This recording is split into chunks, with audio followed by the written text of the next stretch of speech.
बलात्कार को बढ़ावा देते हैं धर्म। नमस्कार दोस्तों, तो स्वागत है हमारे फिर से YouTube चैनल में। तो दोस्तों, जानकारी के लिए आपको बता दें कि बलात्कार को बढ़ावा देते हैं सिर्फ और सिर्फ धर्म। जी हाँ दोस्तों, क्योंकि हम यह बात इसलिए बोल रहे हैं, हिंदू धर्म और इस्लाम में तो बलात्कार को कहीं गलत बताया ही नहीं गया है।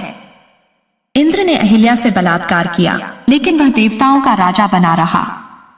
सजा मिली भी तो पीड़िता अहिल्या को ही।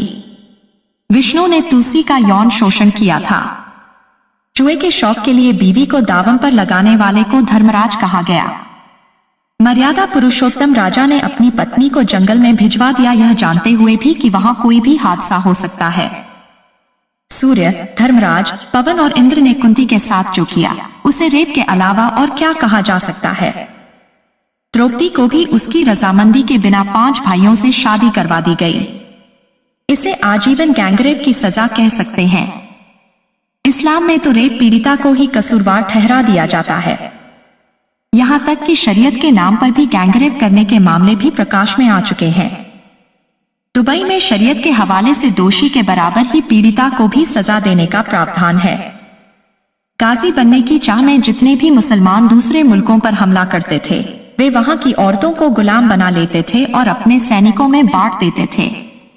उन महिलाओं के साथ बर्बरता से गैंगरेप किया जाता था। शर्मनाक यह है कि मौलाना इस्लाम के हवाले से इसकी इजाजत देते थे। ईसा की मां मरियम जब कुंवारी थी तभी ईसा का जन्म हुआ था।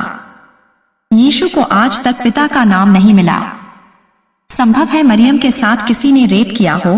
रामायण हिंदुओं का सबसे पवित्र ग्रंथों में से एक है। जिसने भी रामायण पढ़ी होगी वह इस बात को जरूर जानता होगा कि इंद्र ने अहिल्या से बलात्कार किया था। इसमें एक और देवता ने भी साथ दिया था, चंद्रमा ने। चंद्रमा को देवता बताने वाले हिंदू ऋषियों के ज्ञान पर बाद में चर्चा कीजिएगा। पहले इस रेप कांड पर चर्चा। रामायण के अनुसार अहिल्या गौतम ऋषि की पत्नी थी। हिंदू धर्म में सबसे महान देवता को माना जाता है। आज भी कोई बहुत अच्छा आदमी होता है तो कह दिया जाता है कि एकदम देवता है। तो महान देवताओं का राजा था इंद्र। अब राजा की महानता देखिए।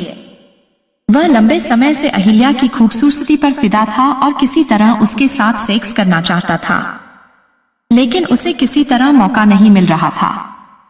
आखिरकार जब बिल्कुल बर्दाश्त नहीं हुआ तो उसने चंद्रमा की मदद ली। रात में ही सुबह का एहसास कराकर गौतम को स्नान के लिए नदी भिजवा दिया और खुद अंधेरे में इंद्र ने अहिल्या के साथ सेक्स किया। जब इसका पता चला तो गौतम ने इंद्र और चंद्रमा को जो दंड दिया सो दिया। सबसे बड़ा दंड अहिल्या को दिया, उसे पत्थर बनने का शाप दिया। अब कोई बताए कि अहिल्या का इसमें क्या दोष था। पूरे रामायण में किसी ने भी इस नाइंसाफी के खिलाफ कभी आवाज नहीं उठाई। यानी धोखे से अगर कोई रेप किया तो भी पीड़िता को ही सजा। अब हिंदू धर्म की दूसरी कथाओं से पहले इस्लाम में इसी तरह के प्रावधान के बारे में जान लीजिए। दुबई का नाम सबने सुना होगा। वहां शरीयत का कानून लागू है। शरीयत शुरा शब्द से बना है। कुरान के अध्यायों को शुरा कहते हैं, यानी कुरान के अनुसार लागू कानून शरीयत है। वहां नॉर्वे की एक महिला मार्टे डेब्रो डालेल से रेप हुआ। जब उसने पुलिस से शिकायत की तो उस पर गैर मर्द के साथ सेक्स करने का आरोप लगाकर 14 महीने की सजा सुना दी गई। आश्चर्यजनक है कि इस मामले में दोषी को 3 महीने की सजा सुनाई गई। अब शरीयत का कानून जानिए। संयुक्त अरब अमीरात का कानून कहता है कि रेप तभी माना जा सकता है जब रेपिस्ट खुद अपना गुनाह कबूल ले या फिर रेप करते समय कम से कम 4 वयस्क मुसलमान पुरुषों ने देखा हो। अमर कथा महाभारत।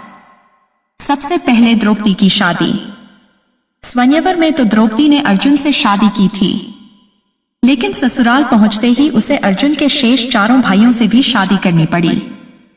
हिंदुओं में एक आम मान्यता है कि छोटे भाई की पत्नी को बहन या बेटी समझो और बड़े भाई की पत्नी यानी भाभी को मां के समान समझो। लेकिन यहाँ तो पांडवों ने भाभी और भावज दोनों को ही बीवी की ही नजर से देखा।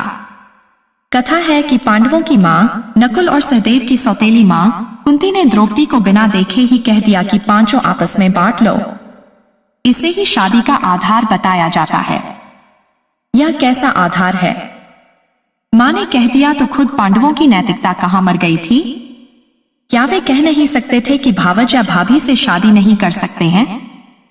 कहा जाता है कि कुंती की बात सत्य साबित करने के लिए पांडवों ने ऐसा किया।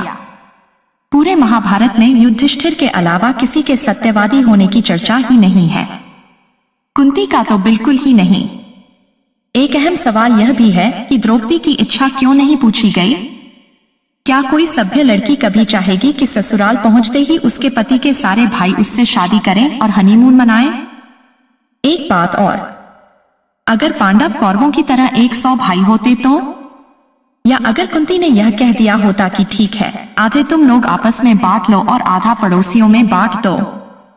या यह कह दिया होता कि मकान मालिक का काफी किराया हो गया है, जो भी लाए हो मकान मालिक को किराए में दे दो। सच तो यह है कि द्रौपदी आजीवन सामूहिक बलात्कार का शिकार हुई। बलात्कार भी उसने किया, जिसे हिंदू समाज सत्य और न्याय का पुजारी मानता है। पांडवों ने ससुराल में नई नवेली लड़की निरह होती है, पांडवों ने उसका फायदा उठाया।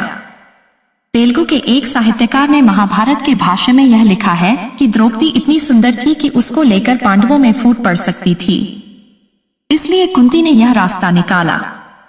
साहित्यकार का नाम याद नहीं आ रहा है। दिनकर के संस्कृति के 4 अध्याय में इसका जिक्र है। महाभारत की नायिका द्रौपदी की हालत का अंदाजा लगाइए। ससुराल पहुंचते ही 5 पति, सभी साथ रहते हैं, किसी नौकरी या ड्यूटी पर भी जाने की फिक्र नहीं। बाद में यह नियम बना कि सारे पति बारी बारी से एक सप्ताह द्रौपदी के साथ रहेंगे। लेकिन इस नियम की चर्चा भी महाभारत में तब आई है जब पांडव 12 साल के वनवास पर थे। उससे पहले तक द्रौपदी के साथ वे कैसे रहे और द्रौपदी कैसे रही, इस पर व्यास मौन है। पाठकों को अपने ढंग से समझने के लिए छोड़ दिया गया है। क्या ऐसा नहीं लगता कि वनवास तक गैंगरेप से काफी प्रताड़ित हो चुकी द्रौपदी ने 1 सप्ताह वाला नियम बनाया?